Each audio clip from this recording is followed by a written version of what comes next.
Sebelum melanjutkan, jangan lupa subscribe dulu, terima kasih. Bab 8 ulang tahun gadis itu. Sebenarnya ada 6 mayat Yin Jue di punggung Bukit Guimu. Jadi, pasti ada pembuluh darah roh jahat Yin yang terkubur di tempat itu.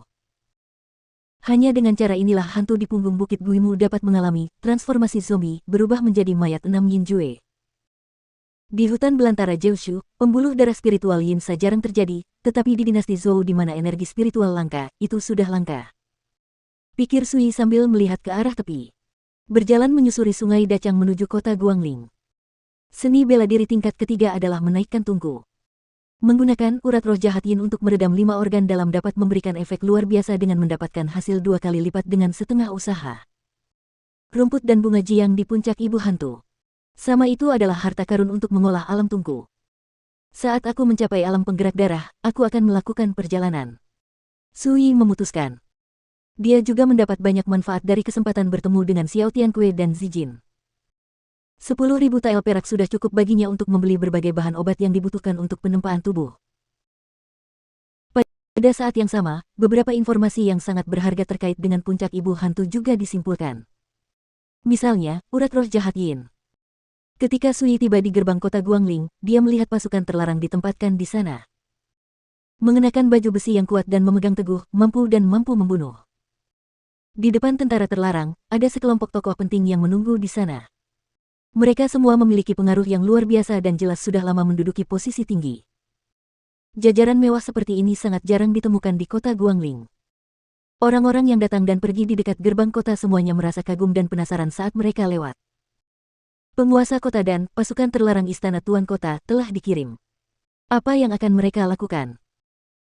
Ternyata itu adalah penguasa kota Fusan dan pengawal kekaisarannya. Meskipun Sui sedikit penasaran, dia tidak repot-repot bertanya dan langsung pergi ke gerbang kota. Samar-samar, obrolan dan tawa para petinggi terdengar di balik layar. Lihat, bukankah itu Sui, menantu keluarga Wen? Dia dulunya adalah pendekar pedang luar dari rumah pedang King He, keajaiban muda. Sayang sekali. Menurutku, sayang sekali Wen Lingzhao adalah orang yang tepat. Bakat seni bela diri gadis itu begitu kuat sehingga dia belum pernah melihatnya seumur hidupnya adalah 1 dari sejuta, tapi dia menikah dengan Sui ini. Sungguh disayangkan. Sui tersenyum dan tidak peduli, dan sosoknya dengan cepat menghilang ke jalan yang ramai. Segera, sosok Xiao Tianque dan Zijin muncul jauh di luar gerbang kota. Fusan, seorang pejabat yang rendah hati, tolong temui markis tua dan sang putri. Hampir seketika, Fusan, penguasa kota Guangling, tampak serius, melangkah maju, membungkuk memberi salam, dan suaranya menggetarkan langit. Lihat markis tua, lihat sang putri. Orang-orang besar di belakang Fusan, serta para penjaga kekaisaran yang elit dan galak, semuanya terkejut dan memberi hormat secara serempak. Di dalam dan di luar gerbang kota, tiba-tiba terjadi keheningan yang khusyuk dan orang-orang yang datang dan pergi ketakutan dan sesunyi jangkrik. Tak jauh dari situ, Xiao Tianque menangkupkan tangan di belakang punggung, matanya terbuka dan tertutup, dan secara tidak sengaja ia menampakkan keagungan yang besar, yaitu sikap seseorang yang sudah lama menduduki posisi berkuasa. Melihat Zijin lagi, dia memiliki sosok tinggi dan ramping yang berdiri tegak, dan wajah ovalnya yang anggun membawa aura pendiam dan bangsawan yang akan membuat orang menjauh ribuan mil. Fusan, aku bukan lagi markis. Biarkan semua orang menyingkir dan jangan mengganggu orang-orang. Petik 2. Ya. Tuan kota Fusan menjawab dengan hormat, lalu melambaikan tangannya. Segera, semua pejabat tinggi dan penjaga kekaisaran di dekatnya menerima perintah itu dan pergi tanpa penundaan. Paman Fu, tolong minum obatnya sesuai resep ini. Ingat, itu harus cukup untuk 7 hari. Selain itu, siapkan ruangan yang tenang untukku dan kakek tanpa diganggu. Zijin melangkah maju dan meminum obat menyerahkannya. Dalam posisi sederhana ini, saya akan mematuhi perintah sang putri. Tuan kota Fusan memberi hormat dengan tangan terkepal. Xiao Tianque mengangguk, tidak berkata apa-apa lagi, dan berjalan menuju gerbang kota bersama Zijin. Fusan segera mengikutinya. Baru setelah mereka semua pergi, orang-orang di dekat gerbang kota sepertinya terbangun dari mimpi, dan mereka mulai berbicara dengan antusias. Fusan adalah penguasa kota Guangling, dia memegang kekuasaan besar dan menutupi langit dengan 1 tangan.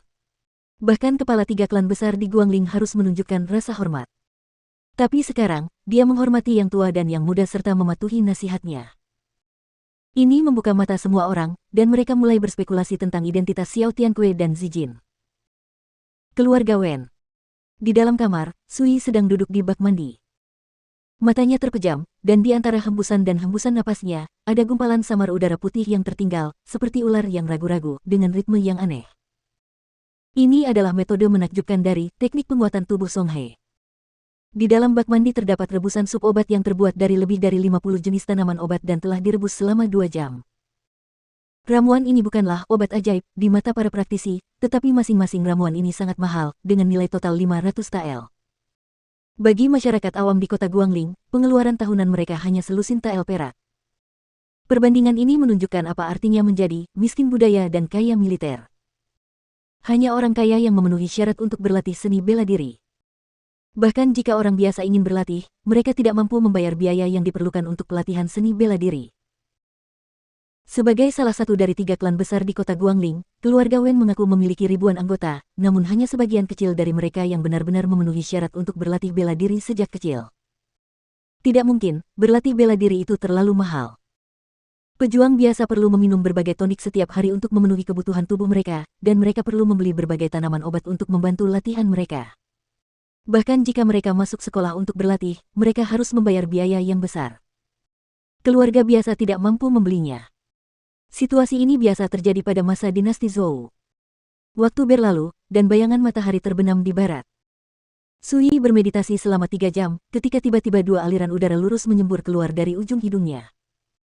Aliran udara itu menyembur setinggi 3 kaki seperti anak panah, dan udara seolah terpotong, menghasilkan suara tumpul seperti angin dan guntur. Menghirup dan menghembuskan napas seperti berlatih, angin dan guntur menderu-deru. Inilah ciri-ciri pergerakan Qi ke seluruh tubuh saat mencapai titik didih.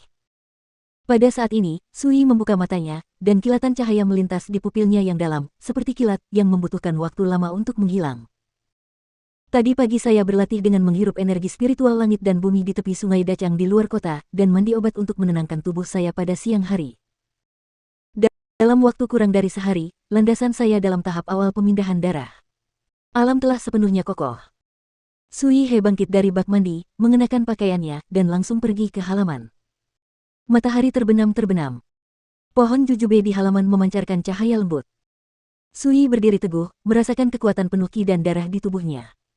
Tiba-tiba dia mengulurkan jarinya dan menusuk dahan pohon jujube di sebelahnya seperti pedang. Patah. Cabang-cabangnya hancur sedikit demi sedikit dan berubah menjadi bubuk. Ajaibnya, daun-daun hijau di dahan masih beterbangan utuh. Sui melepaskan jarinya dan mengangguk diam-diam.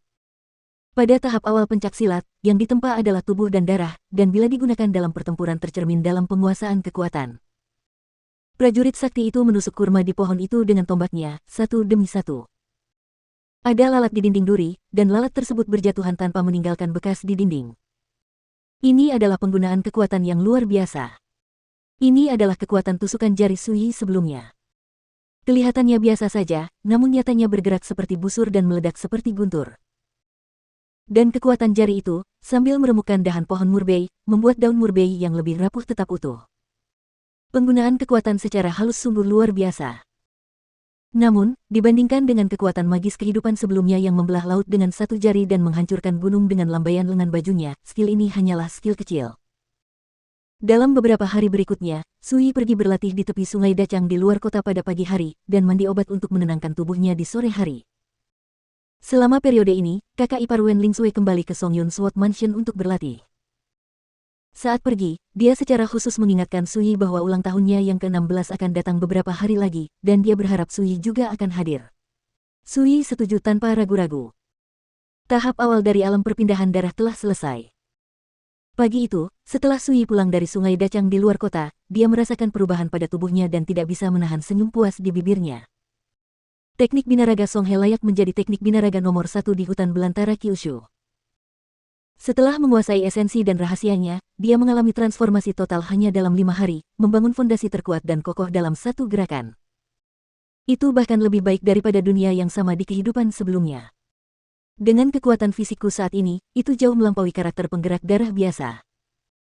Sui memiliki kenangan dan pengalaman 17 tahun terakhir dalam kehidupan ini. Setelah sedikit perbandingan, dia yakin akan satu hal. Bahkan jika itu di King He Sword Mansion, murid teratas yang telah mencapai tingkat sempurna dari alam perpindahan darah pasti akan kalah jika dia bertemu denganku. Bagaimanapun, alam penggerak darah hanyalah alam pertama dari seni bela diri, ia melatih kekuatan fisik. Meskipun jauh lebih kuat dari orang biasa, ia masih dalam lingkup duniawi.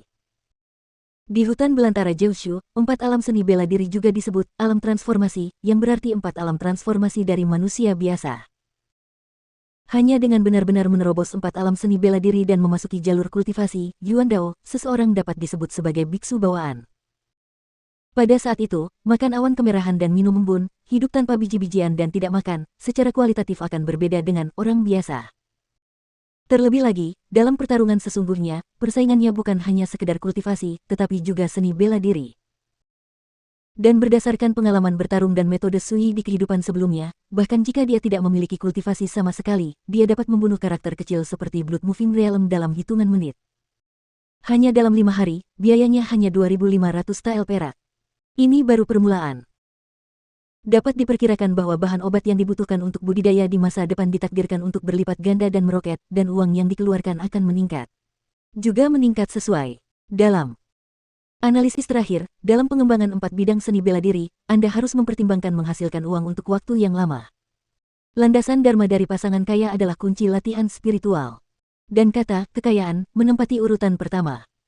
Sui tahu betul bahwa di masa depan, seiring dengan semakin tingginya Taoismenya, kekayaan yang dia butuhkan akan menjadi semakin menakjubkan. Tentu saja, bagi para praktisi, kekayaan bukan hanya emas dan perak, tetapi mengacu pada semua sumber daya untuk budidaya. Seperti ramuan, materi spiritual, harta suci, ramuan, del. Yah, jika kamu bisa bergabung dengan kekuatan kultivasi, kamu tidak perlu khawatir tentang uang dan hal-hal lain. Memikirkan hal ini, Sui menggelengkan kepalanya dan melepaskan gagasan itu. Dia belum mempertimbangkan untuk meninggalkan kota Guangling. Sambil memikirkannya, Sui telah kembali ke rumah Wen. Dari kejauhan, aku melihat sesosok tubuh cantik berdiri di depan pintu halaman rumahku. Wen Lingsui. Gadis itu berdandan, mengenakan gaun ungu tua, dengan rambut hitam diikat di sanggul, memperlihatkan wajah kecil yang halus dan indah, dengan mata yang cerah dan jernih seperti bintang. Dia menggenggam tangan kecilnya di belakang punggungnya dan berdiri di sana dengan cantik, dengan fitur yang indah dan mata yang cerah. Kakak ipar. Melihat Sui dari kejauhan, Wen Lingsui tiba-tiba tersenyum dan melambai gembira. Saat itu, aura indah yang terpancar dari tubuh gadis itu membuat orang merasa seperti matahari sedang meredup. Bukankah kamu di sekolah? Kenapa kamu kembali lagi? Hari ini adalah hari ulang tahunku.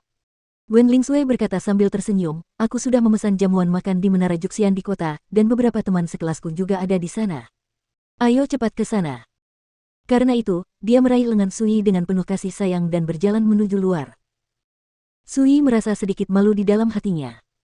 Saat ini saya hanya fokus pada kultivasi, tetapi saya telah melupakan hal ini, padahal sebenarnya tidak demikian.